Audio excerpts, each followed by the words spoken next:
As you'll see, this was not often the case. We should also talk about how the Mongols, often outnumbered, were so successful.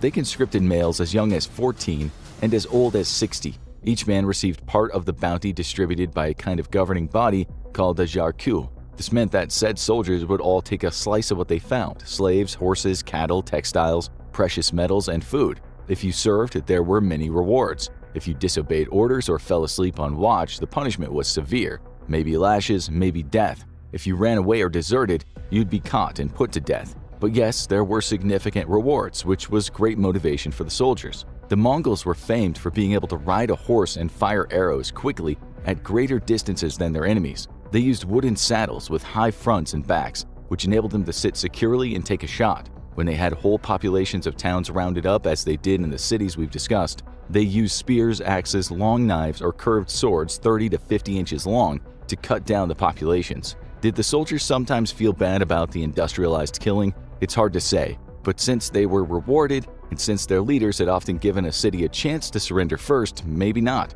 And anyway, the Mongols didn't invent mass killing, they were just good at it. As is always the case in war, Genghis Khan used propaganda to get his men to hate their enemy. Did Britain and the US feel bad about bombing Dresden? Not so much at the time. People criticized the US when it was discovered that it had secretly bombed the hell out of Laos and Cambodia, but a good few Americans believed their nation was liberating the world from those damned commies. It's well known that Genghis Khan and the Mongols were excellent purveyors of propaganda, whether serving to spread fear among the enemies or get their own troops fired up. The Siege of Urgench. The savagery continued when the Mongols besieged the city of Urgench, also part of the mass destruction of the Khwarezmian Empire. Genghis Khan's eldest son Jochi hit the city from the north, and his sons Chagatai and Ogedei came from the south. The invasion was made all the more difficult due to the area around the city being marshland. Moreover, there was a lack of large stones to catapult into the city. It's worth noting here that there was sibling rivalry between the brothers. Their dad was no spring chicken at this point, and he had to choose one of the sons to take his place. It was Ogedei who came out on top in this siege, and so was chosen to replace his father, but this would create a family feud.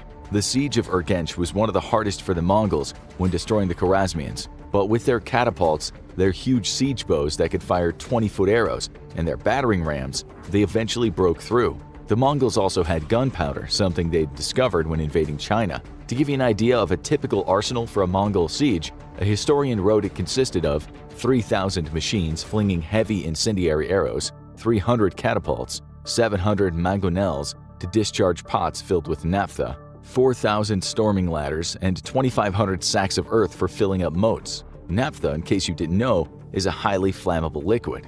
Under this kind of attack, Urgench finally fell. A Persian scholar named Juvayni later wrote that 50,000 Mongol soldiers were each given the job of executing 24 Urgench citizens. That would mean executing 1.2 million people, which you can imagine would have taken a very long time. Juvayni was no doubt exaggerating, but modern historians don't disagree that the sacking of Urgench was one of the bloodiest massacres in world history. Again, the Mongols took artisans and other useful people, but the vast majority of regular citizens were executed on the spot.